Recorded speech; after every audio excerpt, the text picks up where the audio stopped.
Are you tired of having your energy costs and your cost of living attached to fossil fuels? At the mercy and whims of whoever is in charge of the war machine? Are you worried about the increasing heat waves, wildfires, droughts, floods, food insecurity that comes with the climate crisis? Are all of these things overwhelming and you're not quite sure how to go about dealing with it? You have come to the right place. In this video, I'm going to teach you how to inform yourself and speak to your governance about the real changes that we need in order to escape all of this. This video will be tailored with reports, data, and communications that are currently happening in British Columbia, Canada, but the main strategy can be applied no matter where you live. It's really easy. 1. Find out where your government stands regarding climate and environmental action. What are the main barriers and arguments that are taking us in the wrong direction? 2 is informing yourself of the best solutions in your area. Find groups that are already working on them, add your voice and hands to the ranks. This planet really needs them. And number 3, take your polished and well-informed concerns to your government representative. I'm going to teach you how to do all of this in this video. For BC, I was informed by this report called Confront the Climate Emergency, an urgent call to the BC government. So in September of 2021, a broad coalition of 200 organizational signatories published an open letter calling on the BC government to commit to 10 urgent climate actions to confront the climate emergency. 4 years later, this open letter has more than 640 signatories, representing over 2.2 million British Columbians. This report evaluates the BC government's progress on implementing these 10 urgent climate actions over the last year. The key takeaways from this report were that climate change is an economic issue. Climate damages are costing us over $17 billion a year and placing immense financial, social, and health burdens on people. Pollution from approved LNG projects will cancel out climate action in all other sectors and be equivalent to a third of our total emissions. The plan that we have to electrify LNG projects is basically greenwashing and a new multi-billion-dollar public subsidy for fossil fuel companies. The commitments to protect nature have stalled. BC has weakened environmental protections and public oversight through massive deregulation to fast-track these industrial developments. We can't keep changing the goalposts. We need to implement policies that will keep ambitious climate targets in reach. And lastly, we need to build for the future, not the past. We need to invest in climate action that reduces energy and transportation costs, that create jobs, and build healthy communities, improving energy security, not making us more reliant on fossil fuels. Because renewable energy is not getting stuck in the Strait of Hormuz, I can tell you that much. According to this report, BC has failed on 8 out of 10 of these progress markers, with 2 of them showing only minor progress, and you guessed it, the one related to cars and construction. We are very far from the track of meeting our 2025 climate targets, or even our 2030 ones. Our province's emissions are currently projected to skyrocket in the near future due to these new LNG projects that are being rammed through. Western societies love to create fake boundaries by drawing lines and maps, but the whole planet shares an atmosphere. Due to this, our current policies put not just BC, but humanity as a whole on a dangerous trajectory towards plus 4 degrees Celsius. This graph was immensely shocking to me, especially at this stage of the climate crisis. The Secretary General of the United Nations, Antonio Guterres, said that countries that cling to fossil fuels are not protecting their economies, they are sabotaging them, driving up costs, undermining competitiveness, and locking in stranded assets. And that is true for BC. This province specifically can currently be considered a climate villain in the world stage because we are surpassing the emissions and pollution of Canada as a whole. And then to add insult to injury, Canadian emissions just make the USA blush by comparison. This shows the comparison of BC's greenhouse gas emissions with G7 nations from 1990 to 2023. We have missed our 2020 target and we are not on track to meet our 2025 or 2030 targets. It's ugly. Western society tends to think about costs through mostly monetary means: money, profit, revenue. But there are many other kinds of costs to consider when it comes to a changing planetary climate. We have human health impacts, worsening mental health. We have reduced supply of fresh water for people and agriculture, increased pests and disease outbreaks, loss of key fisheries, dangerous working conditions, damage to physical infrastructure, displacements due to evacuation or loss of homes, which happens a lot in Canada because of wildfires. rising insurance costs. The risk related to climate damage has become so huge that insurances are no longer covering it. And that's just the human cost. If we account for environmental impacts, we can add the following to the list. On one side, below average snowpack, on the other, severe floods, extreme droughts and deadly landslides, record-breaking heat waves, and record-breaking atmospheric rivers. The list goes on, and this is only at 1.5 degrees Celsius. What we got planned has us on the way to 4. All of these costs are largely externalized through an economy that focuses primarily on maximizing profit. If we accounted for them, our conventional economic system would collapse under its own liabilities. Our environment and societies are currently facing collapse because that's who's actually paying for these externalizations. The real bill is coming due. So, the solutions. The real question becomes, how do we fix this? How do we contend with a system that seems incapable of addressing its issues, largely because they are hidden from view to preserve the fantasy of eternal economic growth? Well, let's follow that economic growth. Take a look at the biggest winners. Notice that they so happen to be the biggest players in our current crisis, and then we hold them accountable and make them part of the solution. We tax the super rich, we tax the big polluters, we increase royalty rates for fossil fuels and the water that they use, and then we end fossil fuel subsidies because, let's be honest, they already have enough money. This is how we gather the resources and the finances to fund our solutions, which incidentally multiply the money if you start thinking about value in the way that you're supposed to. The biggest bang for buck climate solutions are: stop approving new fossil fuel infrastructure. They take a long time to build, they're expensive, they're dirty, and the demand for fossil fuels is decreasing already. The world already understands that the climate crisis is a huge problem that needs to be dealt with. Number 2, invest in public transit and active transportation. It reduces our pollution, it reduces our car dependency, it increases community, improves affordability and human health. Number 3, invest in heat pumps and energy retrofits.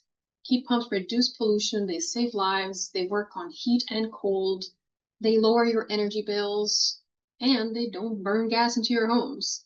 And then 4, the one that people don't think about the most, which is investing in ecosystem restoration. Protecting and restoring nature actually saves $7 to $10 for every $1 invested. We never think about nature as a solution, but nature is the solution. If we hadn't destroyed it so much in the past, we wouldn't be in this situation.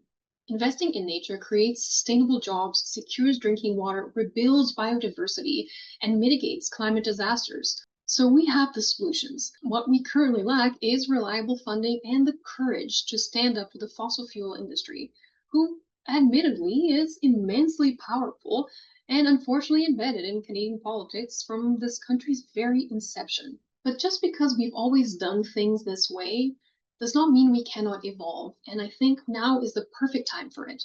So how do we do this? We get active and connect with our politicians. So how do we address the lack of political will, right? Because that's the number one thing we have to contend with. It's sad to admit, but the majority of politicians don't necessarily care about what's right, they care about what's popular, what they think people want. And what is popular is money, the economy, and avoiding risk. Fossil fuel dependency has always been incredibly risky, but risk was externalized, right? So now that we have the long-term consequences of these externalizations arriving in the present, the argument for economic risk can be made quite easily.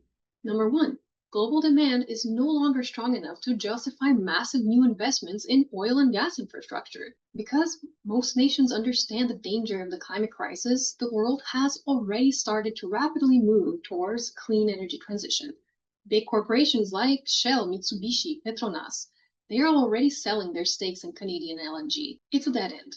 Number 2, BC's LNG projects are not going to be globally competitive.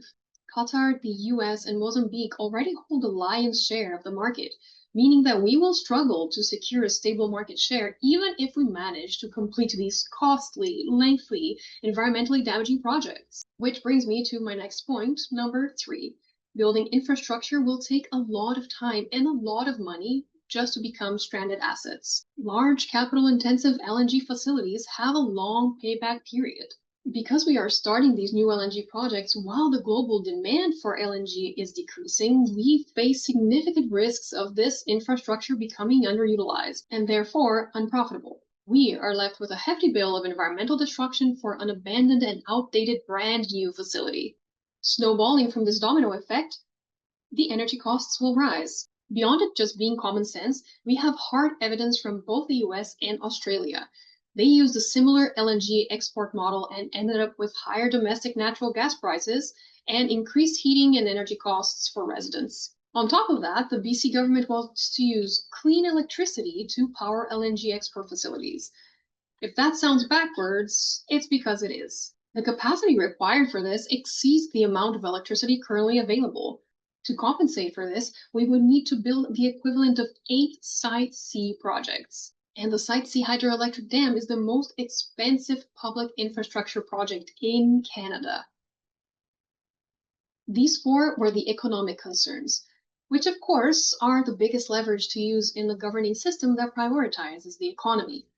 But we also have significant environmental concerns. Despite tons of greenwashing to convince us that LNG is a bridge fuel towards renewable transition, it's actually the opposite. LNG, or liquefied natural gas, is methane. Methane is over 80 times more powerful at trapping heat than CO2. It's not a bridge, it's a sinkhole. This argument has always been the wildest one to me. 6. New fossil fuel infrastructure undermines climate goals. It should go without saying that approving or expanding new, costly, time-consuming fossil fuel projects is inherently incompatible with the deep emission cuts that we need to align with the Paris Agreement. And we are already behind. And then we have the public health risks. Because just as the climate impacts pile up, so does our health impacts. What we do to nature eventually comes back to us because we are nature. We are inseparable from nature. The 2021 heat dome that happened here in BC killed 619 people that we know of. It was the worst weather-related mass casualty event in Canada's history. On that same year, we were hit with an atmospheric river, and the flooding from it was the most expensive extreme weather event in BC's history. It cost us over $450 million on top of interrupting healthcare supply chains and cutting patients off of healthcare. 2 years later, in 2023, Canada experienced our worst wildfire season ever recorded. And then we have life disruptions due to flaring from the LNG facilities. They're intended to burn off excess gas, which in itself is bad, but flaring produces flames that go up 300 feet. They create light, noise, emissions, and residents in the surrounding area find it disruptive and distressing with reason. Beyond carbon dioxide, this flaring contains multiple pollutants: nitrous oxides, sulfur dioxides, volatile organic compounds, and particulate matter, all of which affect local air quality and, by extension, the health of surrounding living beings. And flaring is happening at much higher rates than expected. Internal documents reveal that LNG Canada has been flaring up to 15 times more gas than anticipated due to their issues with equipment. And these elevated levels are expected to continue for years while this equipment is fixed. If it is at all, let's be honest. There is no real accountability for this. The gas supply chains also harms local communities. The LNG export is just the end point of a supply chain that begins with extraction. This often involves fracking the earth, which is associated with water contamination, air pollution, and a myriad of health impacts.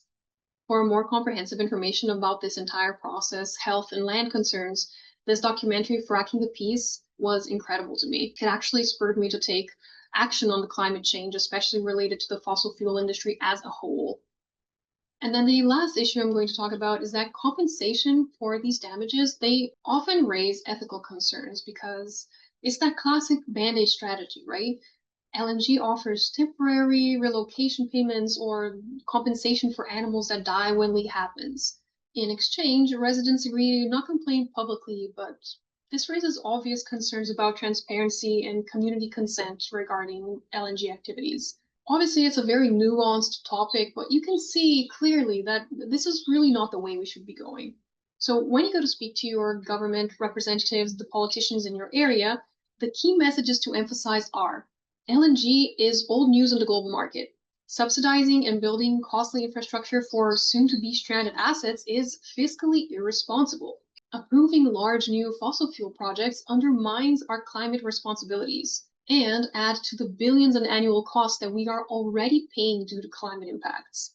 Fossil fuels cause climate change, which in turn affects the health of all life on this planet, but more specifically, those who live close to these facilities.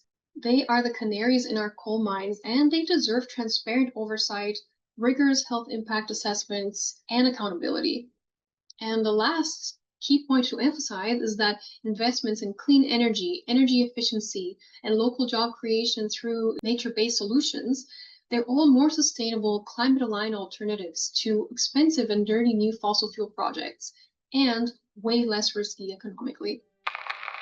Thank you so much for watching this video till the end and having an interest in being a voice of change and reason in these unreasonable times. If you have any questions or comments, please feel free to leave a comment down below and I will get back to you. Or you can directly contact one of the organizations in your area that are working towards advancing these kinds of solutions.